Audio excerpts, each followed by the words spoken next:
Hemos estado nosotros estudiando este texto y hemos estado hablando, hemos explicado ya dos verdades, pero quiero comenzar hoy recordándole o contándole un hombre que yo conocí hace muchos años. Yo tal vez fue a mediados de los 80, tenía tal vez 20 años, y era muy amable. Él estaba en las puertas dando la bienvenida, un hombre que cuando uno entraba, y estamos hablando de una iglesia de miles de gentes, cuando uno entraba, él los saludaba con mucha amabilidad y casi a todos los llamaba por nombre. Y lo veíamos también, los servidores en esa iglesia estaban en todas las áreas. Algunas veces les tocaba en el área de parqueo, otras veces en las puertas, otras veces adentro recogiendo la ofrenda, otras veces estaban en el área de niños y otras veces estaban recogiendo la basura. Pero tal vez el lugar más difícil para los servidores era precisamente el área de niños. La parte donde estaban los baños. Porque el servidor en esa iglesia, y tal vez en todas las iglesias en ese entonces de Guatemala, tenían un rollo de papel toilet. Y a todo el que entraba al baño de hombres, al baño de mujeres, le daban un poquito y se lo daban. Pero con los niños no. El niño entraba al baño, iba al baño a dos, y cuando terminaba decía allá. Y en el baño de las niñas había una mujer, y en el baño de hombres había un hombre. En el baño de los niños. Entonces el mujer tenía que ir y limpiar a ese niño. Nosotros no sabíamos quién era ese servidor. Un día, uno de los que nos conocíamos le preguntó: hermano, ¿y usted de qué trabaja?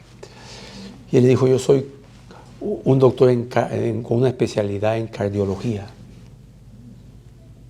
En ese entonces solo habían 3 cardiólogos en Guatemala. Y él trabajaba en el mejor hospital de Guatemala. En esos años, hermano, había en Guatemala solo 2 otorrinolaringólogos. No es como aquí, ¿verdad?, que abundan los doctores. Tal vez ahora abundan. Cuando el pastor general se entera de que él es un cardiólogo, lo llama, él lo cuenta desde el púlpito, lo llama para decir: no, hermano, tú no puedes estar ahí, tú eres un cardiólogo. No, pastor, le dijo, yo debo estar ahí. Y tocó este texto de Filipenses y le dijo: si Jesús se despojó y siendo hombre se hizo siervo, ¿por qué no voy a estar yo? A mí esto me ayuda a mantener los pies en la tierra. Pero por lo menos se quitamos de los baños de los niños. No, por favor, no me quiten este privilegio. Y esta actitud de este hombre, la verdad es que a nosotros, yo aprendí de eso, hermano. Aprendí también de él, de cómo servir. Y esta breve ilustración nos conecta con nuestro texto. Porque cuando hablamos de Jesús no estamos hablando de un cardiólogo. Sin embargo, ese hombre se humilló. En otras palabras, ese hombre dejó su conocimiento, su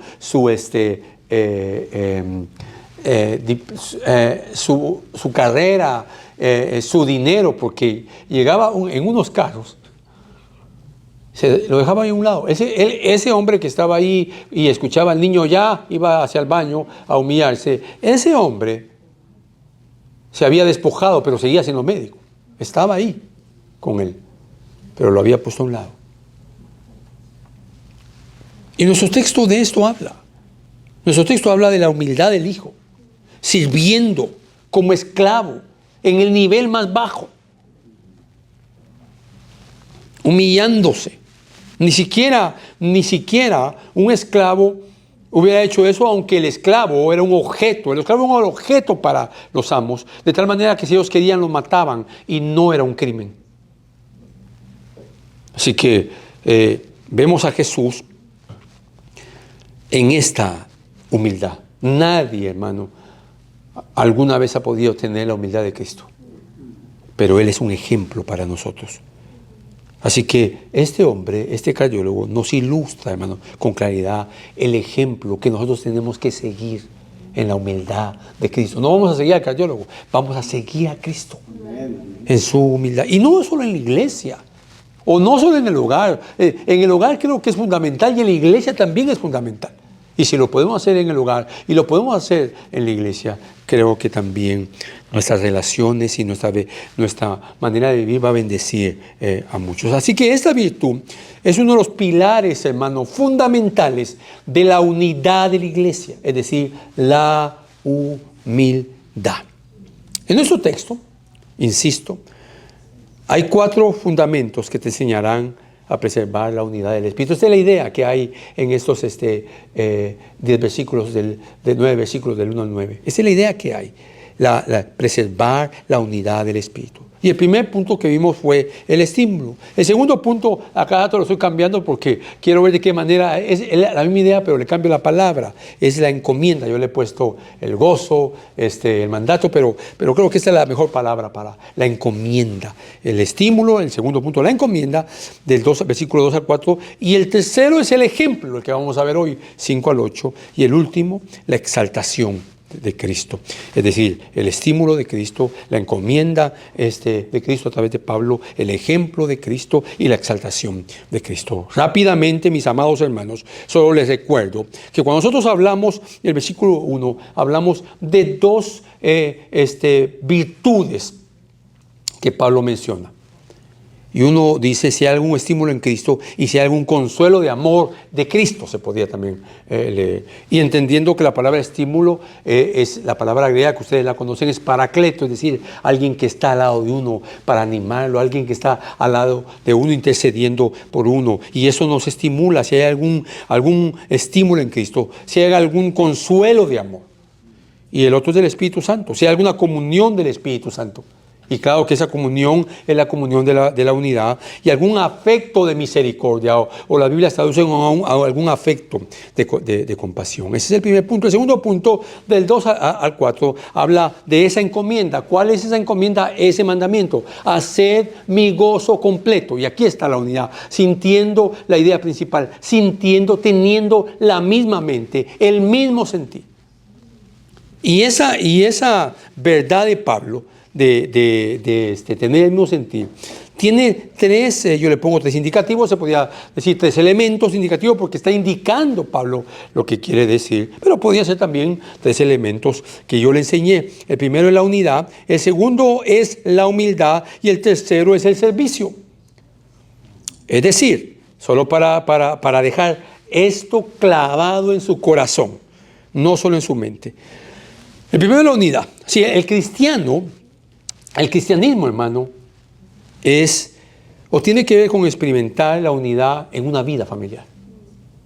Es decir, la iglesia. Debemos de ser una familia. Usted sabe que en Estados Unidos, bueno, hablemos de California y de Texas y de Arizona y tal vez de otros estados, pero a todos los hispanos nos confunden que somos ¿de dónde? De México. Y yo conozco algunos que se enojan, ustedes de México. No, algunos reprendo, rechazo. Yo les digo, pero ¿cuál es el problema? Si a mí me dicen, ¿usted es mexicano? Bueno, soy campeón del mundo en el sub-17, en el sub-21, desde Guatemala nunca llegaré a hacer eso. El punto es que esto no se trata de razas, se trata de la iglesia de Cristo. Entonces el cristianismo tiene que ver con experimentar la unidad con la iglesia, donde estemos. Hermano, nosotros vamos, usted sabe, fuimos a Australia y fue una coinonía con esa gente, con el pastor, con la esposa del pastor. Es algo hermoso. Acabo de venir de Milán anoche y tuvimos que llorar con el que llora. Fue una situación difícil. Y llorar por aquel que está sufriendo injustamente. El segundo indicativo, hermano, es la humildad. Debemos entender, hermano, que la humildad es parte del fruto del Espíritu y que debemos de vivir con humildad. Luego, en otro momento, hablaremos de esto en otro tema. Y el tercer indicativo es el servicio. En el versículo 4, buscando cada uno su propio interés, no buscando cada uno su propio interés, sino más bien los intereses de los demás. Entonces nos encontramos en el versículo 2 al 4, encontramos la unidad, la humildad y el servicio. La humildad es ese pegamento que mantiene la unidad. Y el servicio es parte de lo que ese doctor hacía y fue la vida de Cristo. Yo he venido a servir. Y nosotros eso somos, venimos a eso. Entonces, por lo tanto, preservar la unidad de la iglesia no es una opción, es un mandato. Entiéndalo, no es una opción. Ahora, la unidad, ¿la creamos o fue dada por el Espíritu Santo? Fue dada por el Espíritu Santo. Entonces, ¿qué tenemos que hacer? Preservarla. Mis amadas hermanas, ustedes que escuchan muy bien y entienden muy bien, ¿acaso no ustedes como esposas tienen que ayudar a preservar la unidad en el hogar? Creo que solo hay una hermana casada.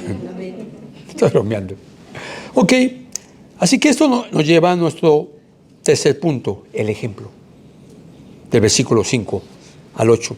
Por si no le puso atención, y nada cuesta volverlo a leer, dice el 2.5, se lo leo. Perdón. Como mi esposa me había quitado mi Biblia. Mire lo que dice. Haya pues en ustedes esta actitud que hubo también en Cristo Jesús, el cual, aunque existía en forma de Dios, no consideró el ser igual a Dios como algo a que aferrarse. Este versículo 5 y 6, con este empezamos. Y este versículo 5 al 6 nos va a enseñar a pensar como Cristo, a sentir como sentía Cristo, a ver las cosas como Cristo las veía. Y comienza con otro imperativo, el segundo imperativo en esta porción del 1 al 9. Ese es un imperativo, un segundo imperativo. El mandato de Pablo es la demanda a todos los creyentes que deben de tener ese mismo sentir. ¿De quién? De Cristo. ¿Cuál sentir? El sentir de humillarse. Pero mire, se humilló a sí mismo. Y esto es muy importante y muy interesante. Incluso algunas versiones traducen, haya pues en vosotros esa misma actitud que hubo en Cristo Jesús. Y esto es vital. La idea de este verbo es un solo sentir, es esa manera de pensar, es persistir en pensar esto constantemente, es decir, mantenerse en eso, pero no está sola la palabra, que haya en ustedes, que persista en ustedes ese sentir como lo hubo en Cristo, es decir, Él desde que se encarnó tenía ese sentir. ¿Ese sentir de qué? De humildad. Y nosotros no podemos servir, hermano, cuando creemos que somos demasiado grandes. No hablo de edad. Yo me recuerdo que hace muchos años había una hermana cuando nuestra iglesia era carismática, que era muy inteligente, muy preparada. Y un día en una escuela dominical había un hermano que había sido pastor por como 10, 15 años, pero yo realmente nunca lo había escuchado ni predicar ni nada. Y constantemente me decía, hermano, ¿cuándo me da un tirito, hermano? ¿Cuándo me da un tirito? Y incluso cargaba una suben que decía, pastor. Los hermanos a mí se dan cuenta. Porque el hermano Edwin le pedía consejería. Y entonces este hermano, bueno, pues enseñé en la escuela dominical, pero yo salí de viaje. Y esta hermana estaba sentada. Y cuando el hermano empezó a leer el texto, se paró y le dijo, cuando terminó, hermano, usted no sabe ni leer la Biblia. Usted no debería estar pastoreando. O no debería llamarse pastor. O sea, la hermana se equivocó. Por supuesto que se equivocó. Pero tenía razón. Yo no sabía que lo que estaba a leer. ¿Qué necesitaba hacer la hermana? Humillarse. Porque Jesús estuvo sentado desde los 12 años hasta los 30 en las sinagogas. Y todo lo que decían en esa sinagoga, muchas de esas cosas eran herejías, tonterías, fábulas. Y Jesús se levantó y decía, ¿ustedes están equivocados? No. Entonces Jesús vivió una vida constante en todas las cosas que Él hizo. Y cuando leemos la Biblia debemos observar esa humildad, hermano. Así que nosotros debemos hacernos una pregunta ante esto. ¿Cuál es esa manera de pensar o esa actitud que había en Cristo Jesús? ¿Cuál es esa manera de pensar? O esa de sentir, o esa actitud que había en Cristo Jesús. La respuesta está implícita, está clara. Solo hay una, la humildad. Así que Pablo presenta a Jesús, mis amados hermanos, como el supremo ejemplo de humildad. Lo presenta como el modelo de humildad. El apóstol urge a la iglesia a vivir vestidos de humildad. Hermanos, no sé si usted se ha dado cuenta, pero Pablo en Filipenses tiene una sola preocupación. Los filipenses son una iglesia sana. Los filipenses siempre han apoyado económicamente a Pablo. Se conoce en todo el mundo, dice Pablo, lo que están haciendo de su fe y que están expandiendo el mensaje del Evangelio. Doctrinalmente ellos no aceptaban a los falsos profetas. Pero había una preocupación de Pablo. ¿Cuál era? Que la iglesia estaba en peligro de división. ¿Por qué? Porque habían dos mujeres que no estaban de acuerdo y podían dividir la iglesia. Tanto temor le tenían a las mujeres. No se trata de mujeres. Acabo de escuchar de una iglesia que está en peligro de dividirse. Y así serán muchas. Con sana doctrina. De hecho, William Barclay dice que las iglesias que más propenso están a dividirse son las iglesias de sana doctrina. En el libro que ustedes están leyendo, creo que ese es, John MacArthur cuenta que dos pastores no estuvieron de acuerdo con ellos, porque en ese entonces a veces eran 30 pastores, hoy son 40, pero pónganse que sean 30. Dos de ellos no estuvieron de acuerdo con lo que decían los otros. Entonces se fueron y se llevaron a 200 personas. Así que esto es tan real, hermano, pero tan real. Tener esa actitud de Cristo Jesús es la única forma de mantener la unidad de la iglesia. Y para ello debemos esforzarnos. Todavía no hemos entrado de lleno a ver lo que Jesús hizo. Pero vamos a entrar pronto. Por ejemplo, la nueva versión internacional en inglés dice, yo hice esa traducción: en sus relaciones unos con otros, tengan ustedes la misma mentalidad o pensamiento de Cristo. En sus relaciones unos con otros, tengan ustedes la misma mentalidad de Cristo. Incluso esos 32 imperativos, hermano, que encontramos esta frase, unos con otros, unos con otros, unos con otros. Como dice Miguel Núñez, deberíamos de cambiarlos por unos contra otros. Pareciera que la expresión dijera unos contra otros, pero la palabra dice unos con otros. Ámense los unos a los otros. Anímense los unos a los otros. Exhortaos los unos a los otros. Y también lo utiliza para lo que no tienen que hacer. No se mientan los unos a los otros. No se muerdan los unos a los otros. Así que es importante entender eso. Esta verdad, hermano. Es una relación unos con otros.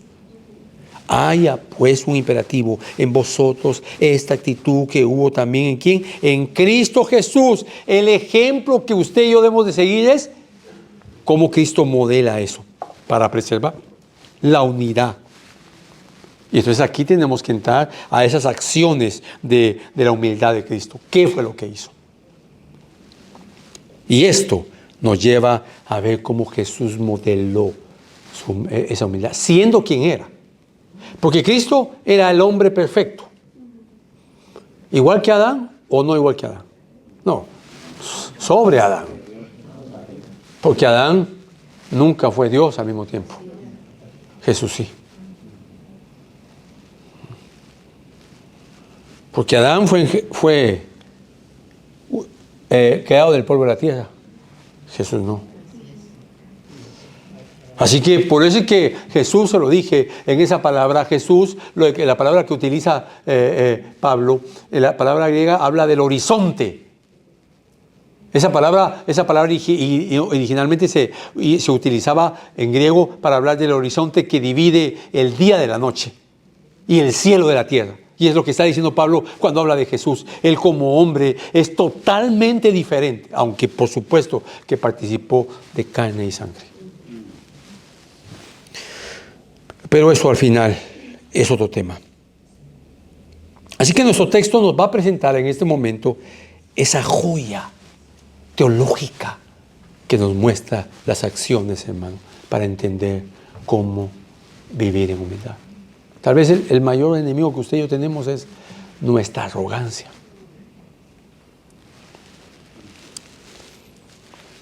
Así que sintonice su oído ahorita con un poco de humildad, échele unas gotitas de humildad para empezar a escuchar esto.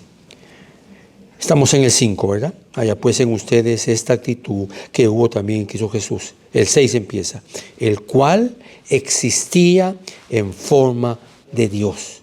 El cual, aunque existía en forma de Dios. Ahora, esto es importantísimo, hermano.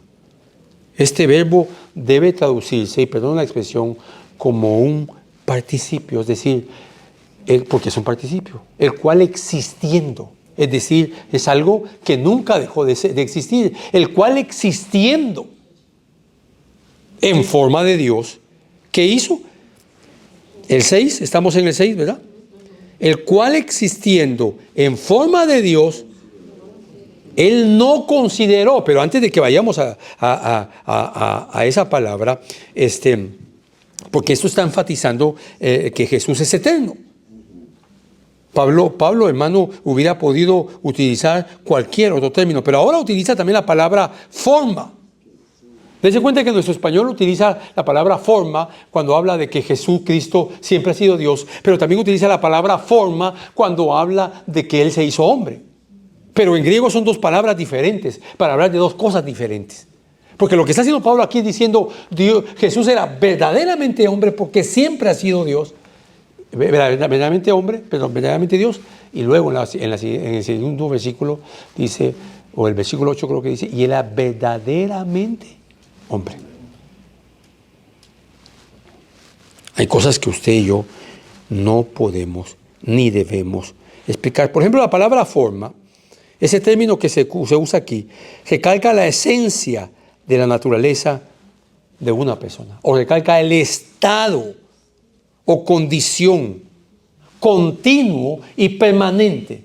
Eso no es la palabra existencia, esa es la palabra forma, y existiendo en forma. Entonces, ¿qué está diciendo Pablo? Que la condición en la que Jesús estaba era su condición divina. Aunque era hombre, lo que está diciendo Pablo, aunque era hombre, nunca dejó de ser Dios. Porque algunos dicen, no, pues él se despojó y dejó en el cielo sus atributos. No, porque entonces hubiera dejado de ser Dios. Jesús en la tierra como hombre seguía sosteniendo el universo, porque seguía siendo Dios. Ok, yo sé que usted está preguntando, pero ¿y entonces, hermano? Ahora entiendo por qué caminó sobre el agua. No, un momento. También están los que dicen, no, es que él era Dios, por eso caminó sobre el agua. Él caminó sobre el agua siendo hombre. Porque él puso a un lado sus atributos. Es decir, ¿se recuerda el doctor? Ese cardiólogo que no estaba ahí, ¿seguía siendo cardiólogo? Si un niño hubiera caído con ataques hacia el corazón, ¿él había dejado su conocimiento en la clínica? No. Claro, el ejemplo se queda corto ante el Señor Jesucristo. Pero ya vamos a entrar a esa parte de lo que usted dice. Ahorita le estoy explicando esta parte de que Él, el cual existiendo en forma, esa palabra forma habla de su naturaleza, de su esencia divina, de su estado, de su condición continua y permanente. Pablo escogió esta palabra, hermano, inspirado por el Espíritu Santo, para hablar del carácter divino de Cristo, de su esencia inmutable. aquello que es por sí mismo. ¿Y quién era Jesús? Entonces Pablo aquí está diciéndole a los filipenses, entiendan esto, Jesús siempre fue Dios.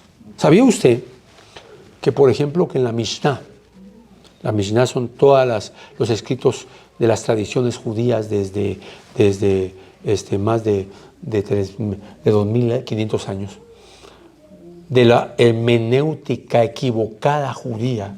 Y en la Mishnah dice, el hijo de María, el que se dijo Jesús, que dijo Dios, era un bastardo.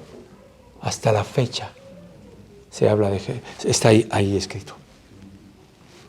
Porque ellos no lo pudieron ver, porque Dios no abrió esos ojos. Entonces esto es importante. Aunque Él existía, luego leo, voy muy despacio, este es el versículo tal vez más difícil de explicar, hermano. Mire, el cual, aunque existía en forma de Dios, no consideró el ser igual a Dios. Aquí tenemos otro verbo. Él no consideró el ser igual a Dios. Y este verbo, perdone que tengo que darle algún tipo lanzarle algún tipo de verbo. Se sabe que los verbos tienen voces en nuestra época y, bueno, siempre he tenido, pero las voces que manejamos nosotros es voz activa y voz pasiva. La voz activa, el sujeto hace la acción. Y la voz pasiva la hace alguien, la hace por el sujeto. Pero aquí, en griego, existe un verbo medio.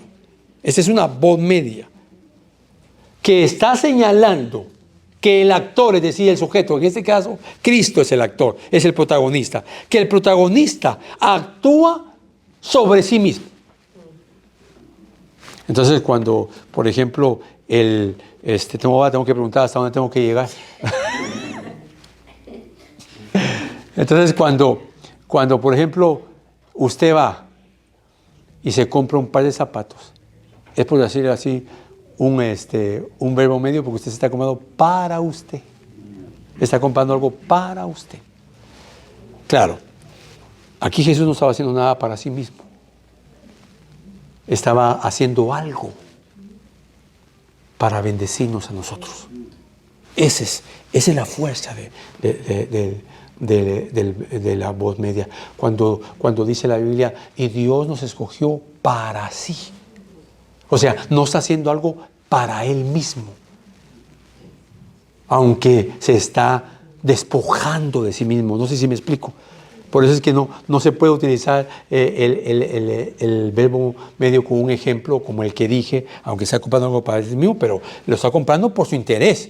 Pero aquí no está haciendo nada Dios. Cuando Dios dio a su Hijo, no está haciendo nada porque Él se iba a beneficiar. ¿Me pude explicar o lo dejé más confundido?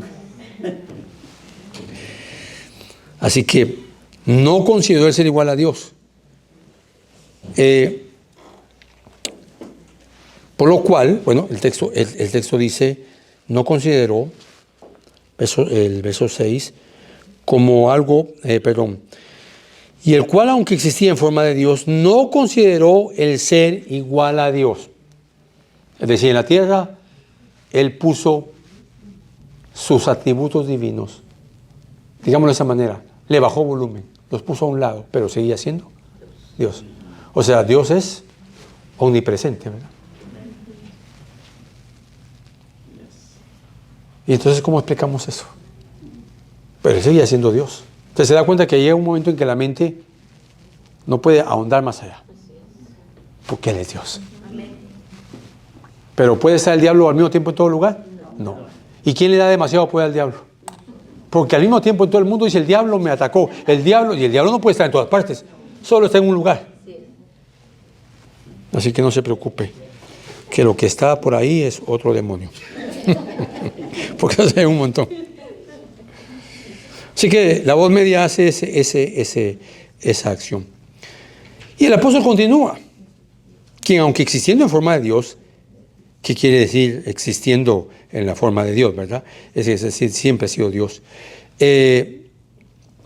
Entonces, Ahora llegamos a esta parte. Como estoy explicando eso, quiero explicarle la otra parte de la forma, la otra palabra forma. Vaya conmigo a leer el 7 para que entonces no haya confusión en esto.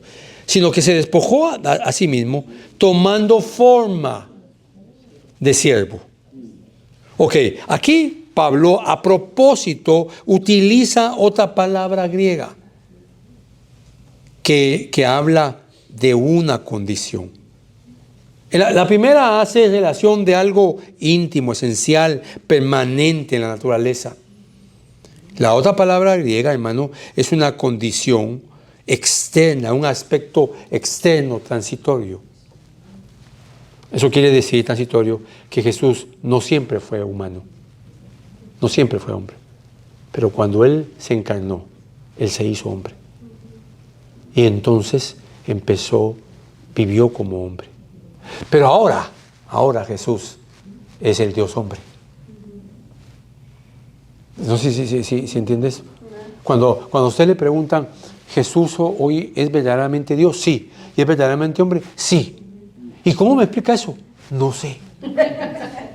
Usted tiene que responder eso. No sé. Pregúntele a un MacArthur. Va a decir, no sé.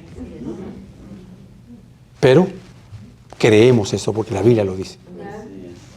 Hay cosas que no todo lo podemos explicar, hermano. Esa es la condición. Ahora, yo necesito explicarle esto con Biblia, si no usted me va a quemar. Vamos a Juan, acompáñenme por favor, todos los hermanitos que están aquí. Juan, capítulo 1. Mire lo que dice estos pasajes, hermano. Esto nos ayuda a nosotros a entender lo que estamos viendo.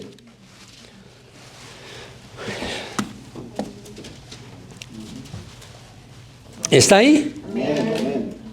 Primero vamos a ver que Cristo es verdaderamente Dios. Porque ya le expliqué mucho sobre esto. Ahora tenemos que poner ese pie bíblico de contexto para eso. 1:1. En el principio, escuche, ya existía el verbo. Y el verbo estaba con Dios. Y el verbo era Dios. En el principio existía el verbo y el verbo, ya existía el verbo y el verbo estaba con Dios y el verbo era Dios. Y el 2, y Él estaba en el principio con Dios, es decir, Él es Dios. Si seguimos leyendo, todas las cosas fueron hechas por medio de Él y sin Él nada de lo que ha sido hecho, de quien está hablando de Jesús, fue hecho. En Él estaba la vida y la vida era la luz de los hombres. La luz brilla en las tinieblas y las tinieblas no la comprendieron. Ahora, acompáñeme a Colosenses 1:17. Hermano, si usted no lo encuentra a la velocidad que yo lo encuentro, es porque yo voy demasiado lento. Y yo lo voy a leer. Colosenses 1:17. Mire lo que dice. Y Él es antes de todas las cosas. Y en Él todas las cosas permanecen. ¿De quién está hablando? De Cristo Jesús, que por supuesto es Dios. Ahora vaya conmigo a Hebreos capítulo 7, versículo número 3. Se lo leo. Y si usted no llega, pues lo escuche. Sin tener padre ni madre, sin genealogía, no teniendo principio de día ni fin de vida, siendo hecho semejante al Hijo de Dios, permanece como sacerdote a perpetuidad. ¿De quién está hablando ahí? De Melquisedec. Ok. Pero, ahora, seguimos leyendo. El versículo, consideren pues la grandeza de este Melquisedec, a quien Abraham, el patriarca, dio el diezmo de lo mejor de Leví. Y en verdad los hijos de Leví que reciben el oficio de sacerdote tienen mandamiento en la ley de recoger el diezmo del pueblo, es decir, de sus hermanos, aunque estos son los descendientes de Abraham. Ok, hasta el momento, ¿por qué el autor mete el diezmo? Porque todo hebreo está hablando de la superioridad de Cristo. Entonces aquí va a dar un ejemplo. Como sacerdote, Jesús era mayor que Melquisedec. Y ahora dice el versículo 6. Pero aquel cuya genealogía no viene de ellos, recibió el diezmo de Abraham. y bendijo al que tenía las promesas, y sin discusión alguna el menor bendice al mayor. ¿De quién está hablando? De Melquisedec. Aquí ciertamente hombres mortales reciben el diezmo, pero ahí lo reciben uno de quien se da testimonio de que vive. Por decirlo así, por medio de Abraham también le vi que recibía diezmos, pagaba diezmos. Ok. El versículo 11 en adelante, ya no se lo voy a leer, empieza entonces a hablar de la superioridad de Cristo. ¿Sobre quién? No sobre Abraham, sino sobre Melquisedec. ¿De qué estamos hablando? De que Jesús es Dios. Y ahí en Hebreos, por último, versículo 13, capítulo 13, perdón. Hebreos 13, se lo leo, 13:8. Mire lo que dice. Jesucristo es el mismo, ¿cuándo? Ayer, hoy y por los siglos. ¿Por qué dice la Biblia eso? ¿Hay un ayer en Dios? No. ¿Hay un mañana en Dios? En Dios no. ¿Por qué? Porque Él nos ha sometido al tiempo. Porque Él es eterno. Cuando hablamos de Dios, hablamos de Dios Padre, Dios Hijo y Dios Espíritu Santo. ¿En nosotros existe un ayer? Sí. Hoy cuando estaba predicando le dije yo, a mediados de los 80 yo tenía como 20 años, por no decir un poco más. Pero ese fue mi ayer.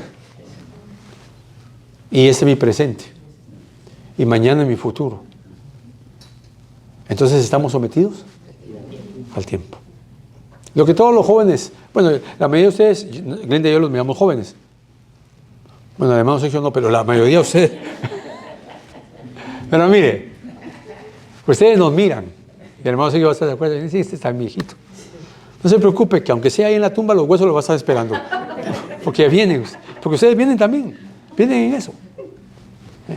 Y uno, hermano, sinceramente, uno dice, ¿cómo ha pasado el tiempo? Pero yo cuando me paro en un campo de fútbol, hermano, con mis shorts y mis zapatos, mi mente es como que tuviera 15 años. Pero cuando empiezo a correr, hermano, siento como que voy en cámara lenta. Y veo que los jóvenes me pasan y me dan 2 vueltas.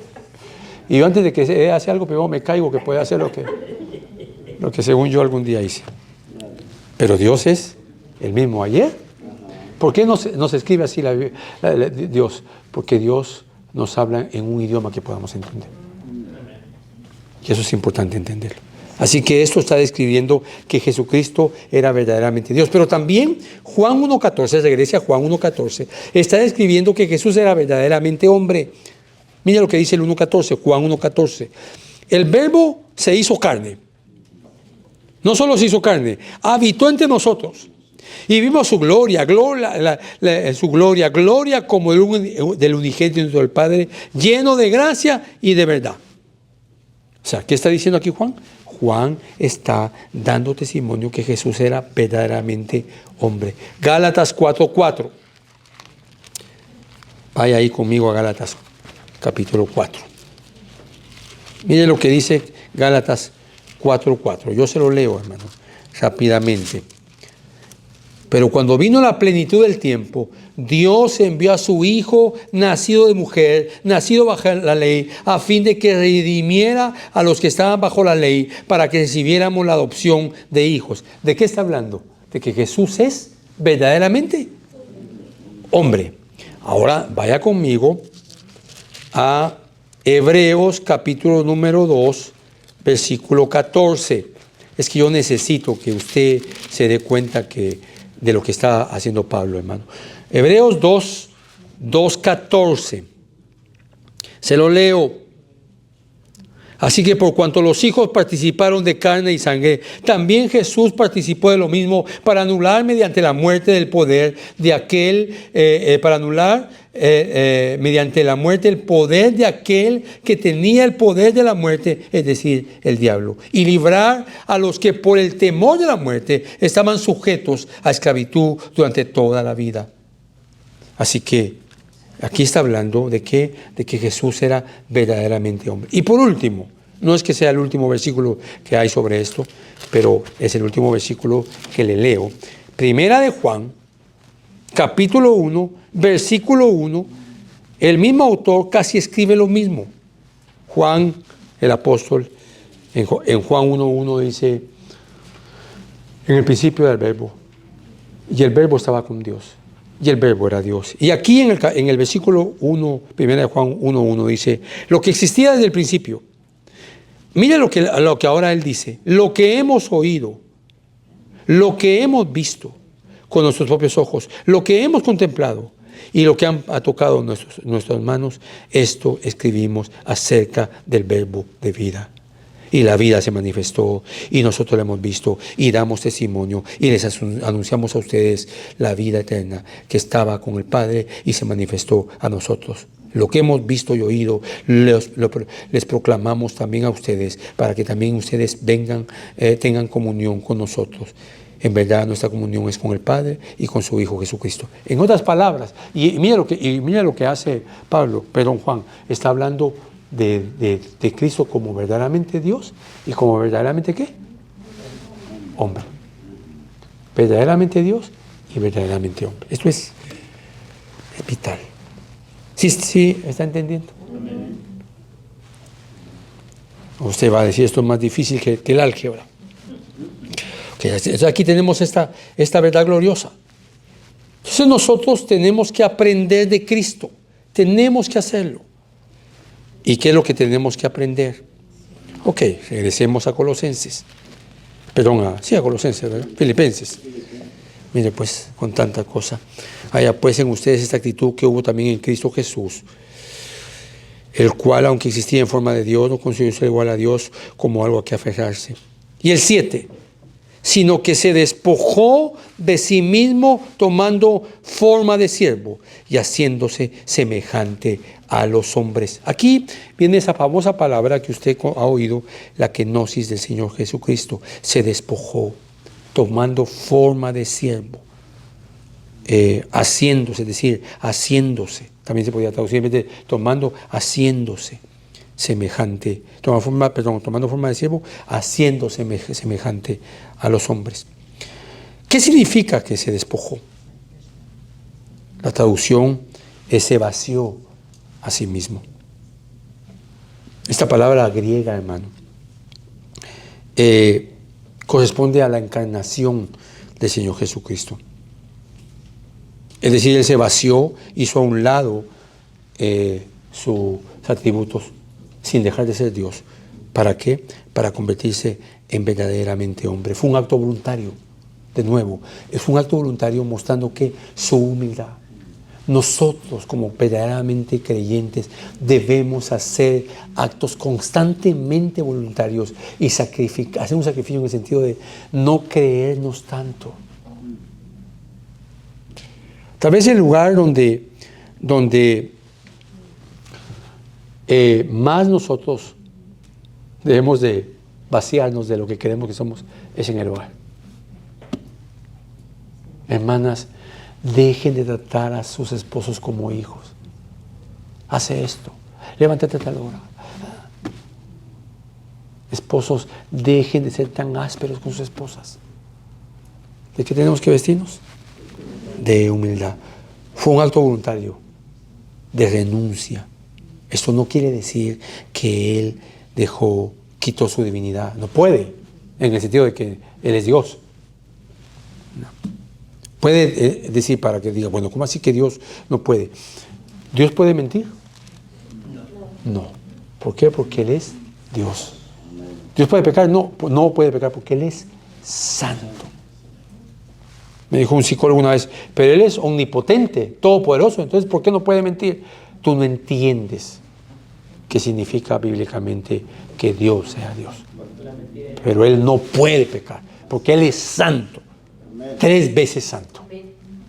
Eso tenemos que entender. Tampoco hubo un intercambio de que Él dejó de ser Dios y se hizo hombre, de ahí agarró su deidad. Es que se amalgamó. Se hizo uno en ese sentido. ¿Qué dejó? Pero ¿qué sí dejó el Señor Jesucristo? La gloria del cielo mientras estuvo en la tierra. ¿Qué dejó estando en la tierra? Su autoridad como Dios. Y se sometió a la autoridad de su Padre. ¿Qué más dejó? Dejó de actuar con su poder de Dios y dejó que fuera el Espíritu Santo el que lo llevara. ¿Sí me explico? No solo hacer grandes milagros, sino que fue al desierto llevado por el Espíritu Santo. ¿Para qué? Para ayunar por 40 días y ser tentado. O sea que él fue llevado por el Espíritu Santo. Y ahí estaba una iglesia sirviéndolo, hermano. Hoy churrasco argentino, mañana churrasco brasileño. Fue a ayunar por 40 días. Y después de ayunar 40 días y 40 noches, ¿qué pasó? Fue tentado por el diablo. O sea, su autoridad como hijo, como Dios, la puso a un lado. Él la seguía teniendo. En cualquier momento Jesús hubiera dicho, Padre, mandemos a esta humanidad al infierno, a todos. Pero no lo hizo. ¿Sabe por qué no lo hizo? No lo hizo porque Juan capítulo 13, versículo 1 dice, y Jesús los amó, dice Juan, hasta el fin. Y eso es vital. También ciertas perfecciones o ciertas prerrogativas divinas Él puso a un lado voluntariamente y se sometió completamente a la dirección del Espíritu Santo. ¿Podía saber Jesús todo lo que pensaba la gente? Sí. Pero voluntariamente se retrajo. Y fue guiado por el Espíritu Santo. Así que hay tantas cosas en esto, hermano, pero el tiempo me está avanzando. Hoy vamos a quedarnos un poquito más, tal vez un par de horas más. El texto del versículo 7, sino que se despojó a sí mismo, tomando forma de siervo y haciéndose semejante. Entonces se despojó, ¿verdad? Tomando forma de siervo, haciéndose semejante a los hombres. Oigan las palabras, semejante a los hombres. ¿Por qué semejante? Porque Jesús nunca pecó. Y en su mente no había concepción de pecado. Porque el niño, hermano, que tiene una hora de haber nacido, ¿cómo viene? Infectado por el pecado. ¿Usted alguna vez ha tenido sueños feos? Para que no piense mal porque está pensando mal. De repente usted sueña que está ahogando a su esposa con una almohada. Uy, qué sueño más bonito. No. ¿Por qué se sueñan esas cosas? Yo doy este ejemplo, creo que nunca le haya pasado a nadie, a mí tampoco, pero para que nadie piense que sea algo de eso. Pero un ejemplo así, un sueño así, ¿qué es? Solo le dice que somos gente infectadas en este cuerpo, en esa memoria, con esas situaciones de pecado. Cuando ustedes dicen qué feo es, ¿cómo se siente? Pero cuando dicen usted qué guapo es, ¿cómo se siente? Ambas cosas afectan el ego, para bien o para mal. Me recuerdo que yo estuve en Dominicana y estábamos comiendo y una hermana me dice, hermano, usted se mira guapo. Y yo me quedé pensando así, ¿qué digo? Y como me he callado me dijo, ¿usted sabe qué significa guapo? No, le dije, para. Pues guapo aquí en Dominicana es que enojado. Así que, vaya que no le dije gracias, hermano. De esta manera no lo creo.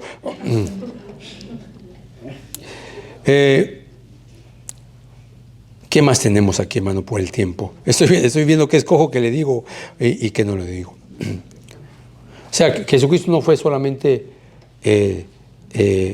no solo fue Dios en un cuerpo humano, sino que adoptó todos los atributos esenciales de la humanidad. Y esto podía llevarnos, hermano, a varias cosas. Él se cansó, él tenía hambre, él tenía dolor, él lloraba, él tenía hambre, él tenía sed, él cayó en depresión. Lo dice claramente el texto. Cayó en tristeza. O sea, tuvo esos momentos donde él se decepcionó y vio cómo lo rechazaban los líderes de Israel, y vio a Jerusalén destruida, y lloró sobre eso. O sea, no estaba fingiendo ser un hombre. Pero en medio de todo eso, hermano, para concretar la humildad de Cristo, Él renunció a su relación favorable con respecto a la ley divina. Él renunció, hermano, en la cruz por un tiempo, como 3 horas, a su relación, por primera vez en toda la historia de la eternidad, a tener comunión con su Padre. Porque la paga del pecado es muerte, y ahí habla de todo tipo de muerte, incluso de la muerte segunda, y que la muerte, la separación de Dios. Y Jesucristo dijo: Padre mío, ¿por qué me has abandonado? Es decir, Él fue abandonado en su humanidad por ti y por mí. Él renunció a sus riquezas. 2 Corintios 8:9, se hizo pobre para que nosotros podamos tener todas esas riquezas. Y no piensen en riquezas de casas. Y, por favor, imagínense el creador de todo pensando en eso. Las riquezas de las bendiciones espirituales. Pero ¿sabe qué es riqueza? Poder tener comunión con Dios, hermano. Poder tener el agrado de Dios. Él renunció también a su gloria celestial mientras estuvo en la tierra. ¿Se recuerda lo que dice Jesús? Lo dijo, Juan 17:14. Señor, dame la gloria que me diste cuando estaba contigo. Glorifica al Hijo con la gloria que tuvo. O sea, imagínense una petición así, hermano. ¿Por qué? Estaba actuando como ¿qué? Como hombre. Porque la pudo volver a tomar. Y renunció a la autonomía y a la autoridad. ¿Qué entendemos? De nuevo, ese cardiólogo parado frente a los baños de los niños. Estaban los niños, habían 500 niños, 600 niños en ese lugar. Y tal vez 4 o 5 niños al mismo tiempo. Un solo ujier. Y él tenía que hacer ese trabajo, perdónenme lo que le digo, ese trabajo sucio, que hasta los padres, ni el propio papá ni la propia mamá, ya te tocó a ti, ahora te toca a ti. Porque se sabe que los niños hay una edad que hay que limpiarlos. Y ahí estaba ese hombre. Cuando nosotros vemos esto en Jesús, hermano, esto nos humilla y nos enseña de una manera maravillosa a vivir de esta manera. Le leo el 8 y finalizo. Escuche esto. Desde el 7, sino que se despojó a sí mismo, tomando forma de siervo y haciéndose semejante a los hombres, y hallándose en forma de hombre, se humilló él mismo, haciéndose obediente hasta la muerte, y muerte de cruz. Esa es la humildad, el morir en el ego. Jesús murió en su cuerpo físico, y la humildad nos lleva a eso. 3 aplicaciones. El Señor es el ejemplo que el Señor nos enseña es a pensar y a sentir como Cristo. El ejemplo de Jesús nos enseña a renunciar muchas veces a lo que sabemos, a lo que hacemos y a lo que somos. Y muchas veces a lo que somos, hermano. Y la humildad de Cristo, hermano, demanda a todo creyente, o llama a todo creyente a imitar la humildad de Cristo. Porque esta humildad mantiene la unidad. ¿Tú hablarías mal de ti? ¿Pondrías un Facebook, un post? Yo soy un desgraciado, mentiroso. ¿Pondrías algo? Pero mucha gente lo pone de otros. Mis amados hermanos, si algo quiere hacer el reino de las tinieblas es dividir y debilitar y enfermar las iglesias sanas. ¿Sabe por qué? Porque debilitando eso, destruye a la iglesia quitando la unidad. Y es por lo cual Pablo está preocupado. Y Pablo da ese ejemplo de Jesús al hablar de la unidad. Recuérdate de eso. Oremos, hermanos.